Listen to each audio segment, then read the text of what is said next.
ดีเด้อสวัสดีพี่น้องมื้อนี้มาสอนเราพวกเด้อพี่น้องสยิงพามาบุกไปลุ้นกันทุกคนว่าสิได้หรือบ่ได้ปะไปลุ้นกัน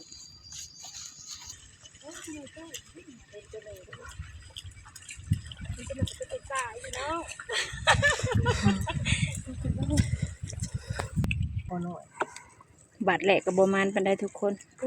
เพราะว่าในบอลนี่สยิงเพิ่นว่าเพิ่นบ่ทันได้เคยสอนจักเทื่อให้นี่นะเอ้าลูกปลาคอน้อยลูกปลาคอน้อยใส่ขี้อยู่อันเดิมใส่เฮ็ดหยังปลาคอน้อยบ่ต้องใส่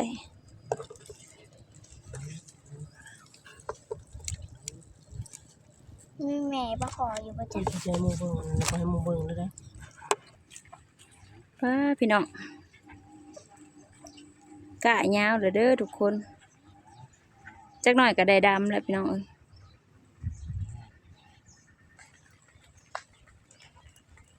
อันนี้บ้านสลินเอิ้นว่ากำลังท่วมรังนกเขาเนาะพี่น้อง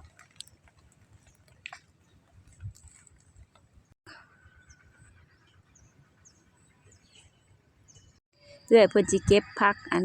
ยอดพิมานอ่อนไปกินกับแกงหน่อไม้ทุกคนบ่ฮู้ว่าพี่น้องเคยกินบ่เนาะแต่ว่าอยู่บ้านนี่นะเคยกินแซ่บด้วยพี่น้องมันใบอ่อนบ้านพี่น้องเอิ้นอย่างมันมีน้ำ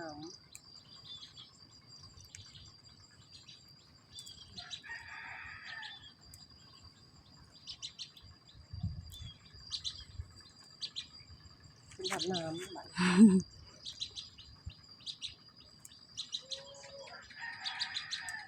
งามดีพวกงามเลยเนาะกรอบงามกรอบพี่น้องเคยกินอยู่บ่เนาะบ้านพี่น้องผักพิมานอ่อนพักผีมานพักทรมานป้าจะยิงไปปลาแล้วปุ๊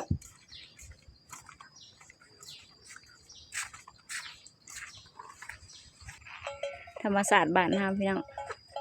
เวลาฝนตกแล้วหญ้าปุ่งก็สิมีงัวควายมากินนะพี่น้อง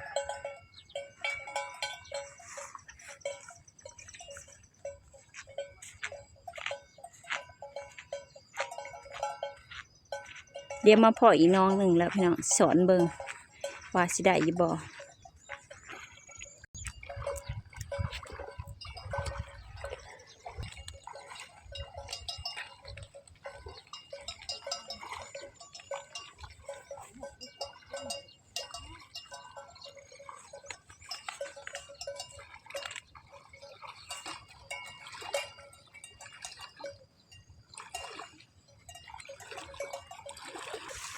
ปูก็เอาน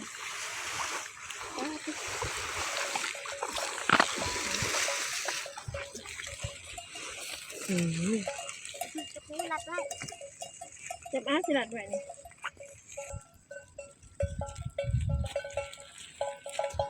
เห็นกระปูก็เอากระปูเอื่อยเป็นเมาเอากระปูเพิ่นสิมาตำแจ่วเนาะตำแจ่วหัวข่าน่ะแซ่บแซ่บเลยทุกคนเอามันกัดกระปูหนีบอุ้ยมันอ่อนบ่นี่อ่อนตัวแก่ก็มีเนาะได้ยังเอาอันนั้นเลยพี่น้องมัน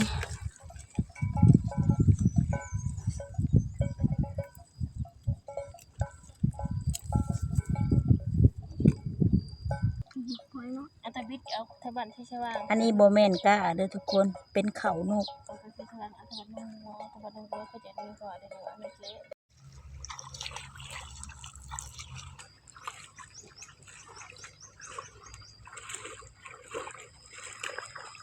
ทารุ่นพี่น้องทารุ่นสิได้บ่น้ำเขามันอะไรเด้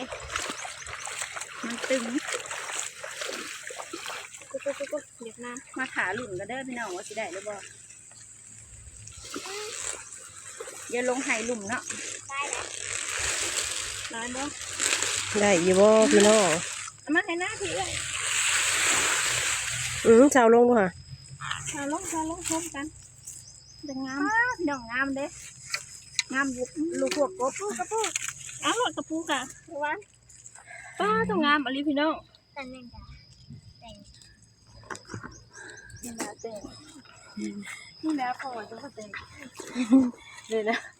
แม่งยังนะอันนะ แม่ยังก็อันนี้แมงตะเต้า แมงตะเต่าพี่น้องออกลูกทางตา ลงทางหลัง ทางหลัง ผู้อยากบอกคำกรก็บอกออกลูกทางตา เบื่อเด้ คำกรยกให้เจะยิงได้จะยิงไปแล้วแล้วหัวกบตรงยังนะ ใช่ นะกระเต่าออกลูก ป้า ทางหลัง พี่น้อง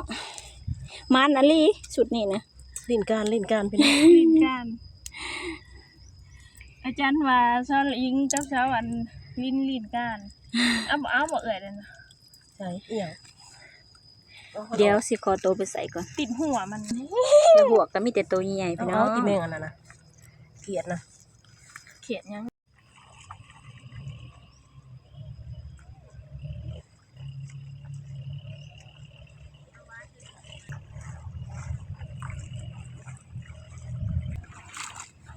สิมานมาน้อง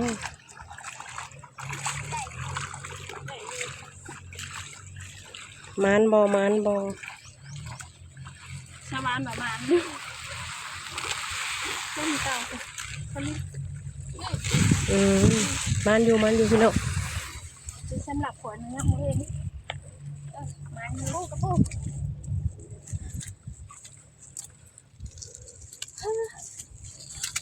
มันอยู่เด้อพี่น้องรอบนี้ก็ ใช่กุกนะ มาน อุ้ยไปแล้วพี่น้องกบก็ยังจะว่าเป็นค้าแล้วเนาะ เอาคนตกหลบก่อนดิ มานอยู่ได้ผู้ชาวานผู้ ไปแล้วโอ้เป็นค้าต้อง นี่ เล่น นี่ แรงๆก่อน ต้องคุก นั่นอันนี้ก็แม่นร้อยทางนั้น ปากมันคือหน่อย มันคือแดด หลายอยู่เด้อรอบนี้ก็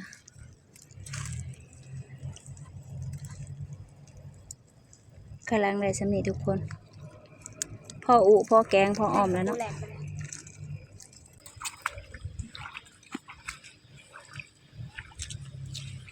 อุ้ยสองตัวผมแย่ขึ้นมาเลย เนี่ย กระปุกหวานอะไรอันนี้ทีมเขาแย่งคุณหวาน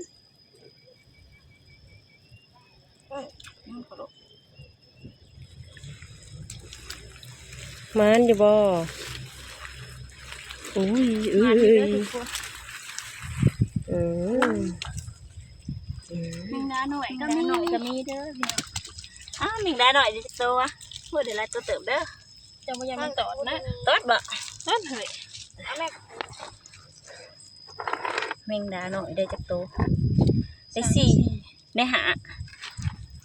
ได้หก ตอดเลย ตอดเนี่ยวะ พี่น้องได้หกโตวเจ็ดโตว กูมึงมีคมกันนะไม่เห็นกัน หอจักแตงเขาก็เรียกว่าอย่างเงี้ย ไปถึง เนี่ย พอดีลูกหัวมันจะเป็นแข็งค่ะ ถ้ารอบนี้ก็มาได้ทุกคนบ้านพี่น้องห้องว่าอหย่างเนาะ ลูกอด ลูกออดบ่อู้ยตัวเป็นแข่งก็มีเลยได้อเสิยิง ลูกอด เทวได้ร้ายได้สำเนียง เอากระโปรง กระปูก็เอานะเพราะว่าเพิ่นจะไปตำแจ่ว เนี่ยมันลิบเลย เขาดอกแล้วเขาบอกว่าหด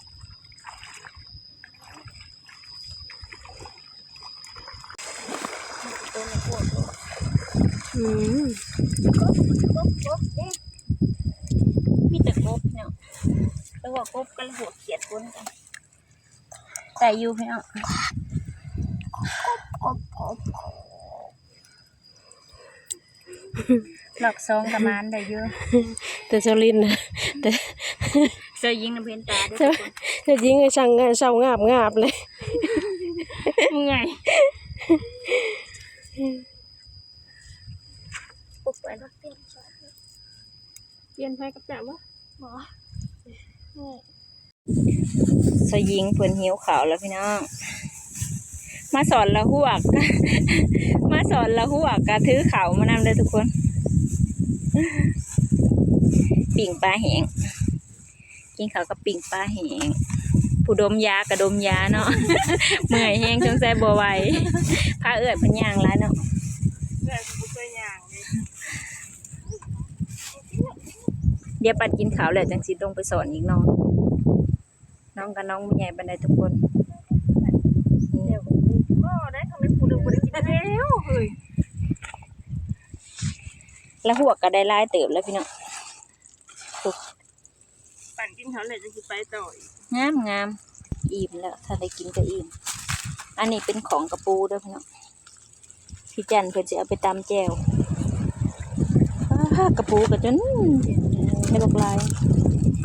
ไปละครบมากินข้าวเที่ยงนำกันเด้อพี่น้องกินข้าวปลา เขาก็ปลาแห้ง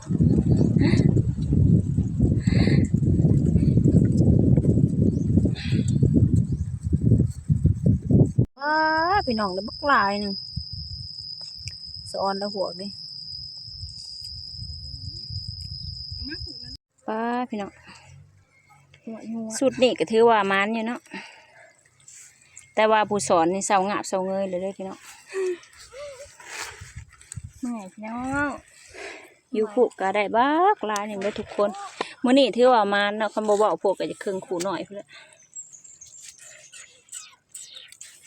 อย่าโดดไปดิ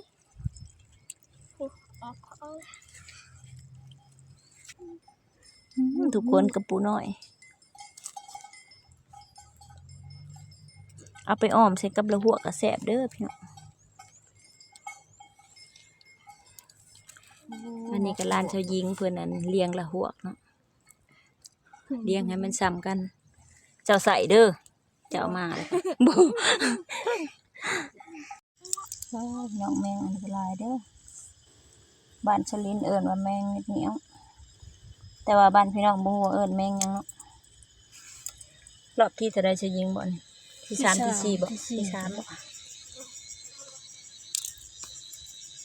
มันแห้งทุกคนมันมาสอนละหัว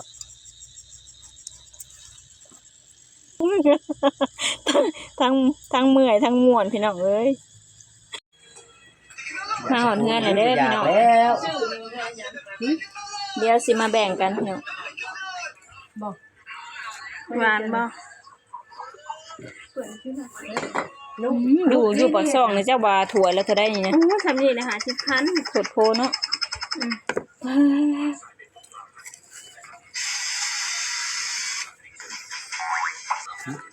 ใบยังมีนาน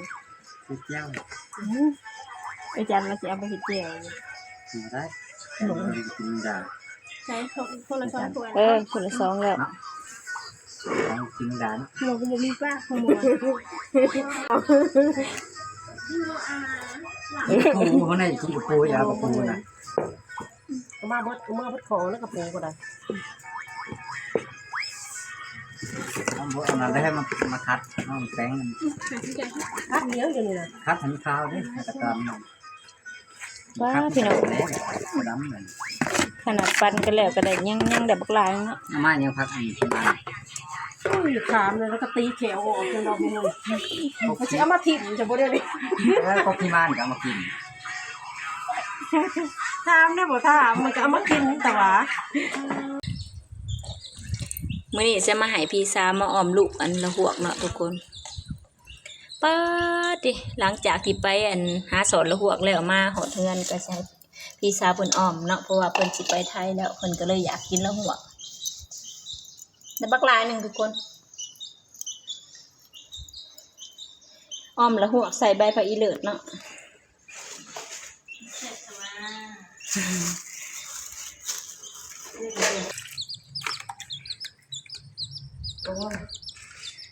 บดแห้งแล้วได้ มันมาเลยหลานของหมูอีกมือดี จะเอาคนบ่เมื่อยเนาะ ผักสีอ้อมใส่กระแม่นใบผักอีเลิศเด้อพี่น้อง พักนั่งเลยเนาะ ผักนางเลิศสมเด้ นี่ สมใบผักติ้วเด้อพี่น้องหอมกระแม่นยอดอีตู จะพักคนนะครั เด้นะหลาย จะลงไปเอานะ ๆบ่เอามา เอามาโอ้ พูดจะปูมันจะเท่าหายนะใหญ่นะ ใช่ไหม อันปูอเมริกาค่ะมันอยากปูว่า ตัวเลี้ยงอะไรนะแม่งอมอ้อยพี่น้องเอ้ย แม่งอำอ้อย อ้อย แม่งอมอ้อยย่างเด้ เดี๋ยวเป็นต่างชื่อให้แม่งอำอ้อย ตะแพงเลยโอ้ยแมงเอียง ชื่อก็ชื่อแม่งอำอ้อย เนาะเป็นของย่องอยู่เนาะตะแพงอันนี้ แล้วหัวในบัวชั้นน่ะข้างขึ้นบ่สอนได้พี่น้องเอ้ยอ้อมแล้วนี่โอ้ยสุดยอดอยู่ได้นี่ มันชุกไว้อยู่ก็ใส่พร้อมกันก็ได้ที่บอก ใส่ความก็หลดเดือดพอท่านเท้าสีอันเอาพักใส่น้ำล้างมาพักมันสิบเปื่อย โอ้ ลวกไปสิ มีแต่อีตู้เนี่ยลงน้ำล้างของติวกับพักเนี่ยลงพร้อมกัน หมักสไลด์ก็มีได้ลืมเอามาอยู่ในตู้น่ะ มาจะ เก็บมาหางอีพ่อนี่นะ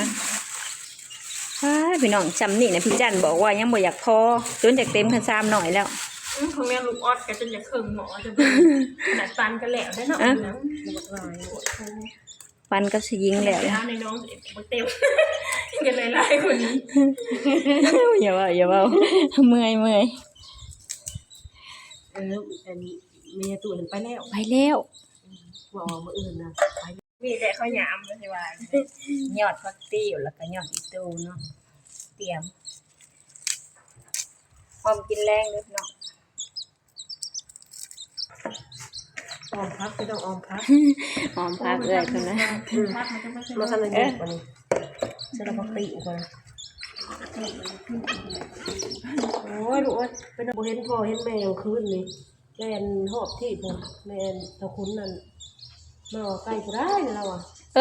อ โบเห็นคน ไปหอดผู้โอ้โหดโพ กูเจ้านอนอยู่ในเล่นมุ่งเลยได้หมุนกับไปหาแม่หมุนกับไปหาแม่อยู่ลูกเอ้าพ่อแล้วมึงหมุนกับไปสไลด์เขาหน่อย ใส่ออเจาะได้ยายปรุงแล้วก็ข้างขึ้นรถบ่ เสียบมันว่าเด้อ มาหมดแสบเชี่ยวลูกหัวคนไทยได้จะเล่นเป็นหอดผู้บ่าวเด้อจนนั่งเอิน หอดผู้บ่าว หอดไปเลยนะ เดี๋ยวเอื้อเพิ่นจะมาปรุงรสนะทุกคนอิหยังแน่เอื้อ จะมีหมักอีก ปลาแดกปรุงรสดีข้าวขัวแล้วก็แป้งนัวทุกคน แล้วแต่รถ เหนื่อยใจ แล้วแต่รถ เหนื่อยใจ ขยะเด้ออันนี้เมนูแล้วแต่เด้อพี่น้อง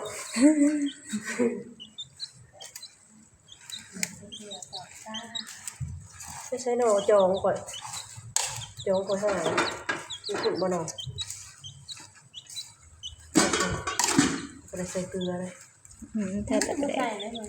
ใส่ในมันลูกอดมันตัวอ่อนเดี๋ยวยังใส่ในหันนะ ที่เก็บอีกบ่เดี๋ยวนี้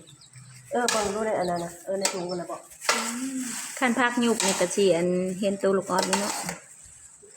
ลูกหัวภาษาไทยสิเอิ้นว่าลูกออดเด้อภาษาลาวสิเอิ้นว่าหลังหัว ว่าห่อมุกหัวแค่นี้เนาะ หอมหมกหัวเอาไปผักป่าบ่ไหวเด้อสลินว่าสิให้มาอันชิมแล้วหัวบ่ทันสุกนี่ตัวมันสุกก็สิชิมอยู่ ใช่อยู่บ่ บ่ใส่ก็ยัง ให้มันนัวจังหน่อย เฮาคือบ่เคยว่ะ สูตรไฟ เมนูแล้วแต่เนาะ เมนูแล้วแต่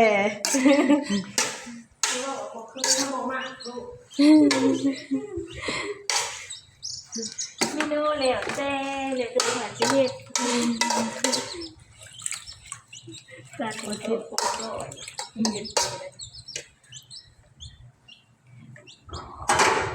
เดี๋ยวเอาฟางมาเก็บไว้นะโอ้ ก็บอกทำไปเอา เดี๋ยวเอาฟางมาเก็บไว้จักพักหนึงก็สุกเด้อพี่น้อง แกงโคตรเสีย หอมทุกคน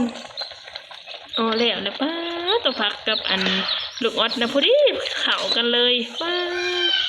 ทำยังห่วย ชิมตัว ชิม เพิ่มเด้อ พี่แจ่มใส่กับพริกอยู่บ่ใส่นะ เป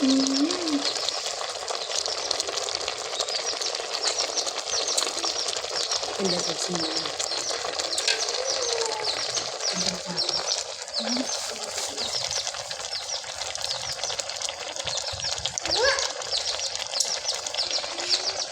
จักบ่ จางเค็ม ธรรมดา มันดีๆนะเข้มๆเลย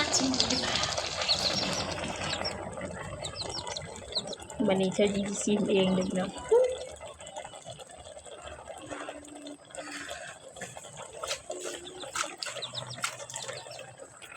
ดีบ่สำหรับ ป้าพี่น้องใส่ผักนางตู่ลงแล้วเด้อทุกคนหอมอยู่ห้อยห้อยอยู่พี่น้อง ปิด ข ไว้ นา แล้ ด วก่อน พัฒนาไทยอันพักนางจูนั้น น้ำผักกระชิมเป็นยังแสบแล้วเนาะเมนูออมละหัวสุดยอดเลยพี่น้องกระปูพี่จันเพิ่นเอามาตำอันเห็ดแจ่วเนาะอ้าวคือหอมแต่พี่น้อง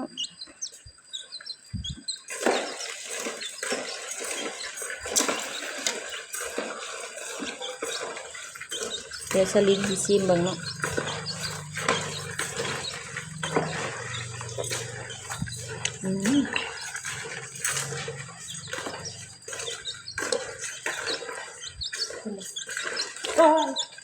แซ่บแซ่บ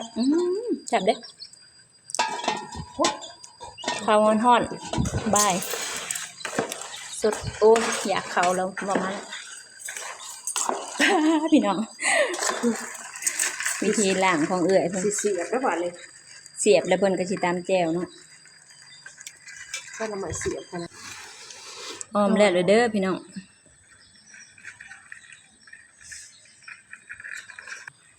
ออมแล้วเนาะพี่น้องอันแบ่งสิเมื่อกินสิบ่ได้กินให้พี่น้องเบิ่งเนาะพี่น้องสำหรับคลิปนี้ถ้าผู้ใดมักก็อย่าลืมกดไลค์กดแชร์แล้วก็กดติดตามกดกระดิ่งเพื่อแจ้งเตือน EP ต่อไปสบายดีพี่น้อง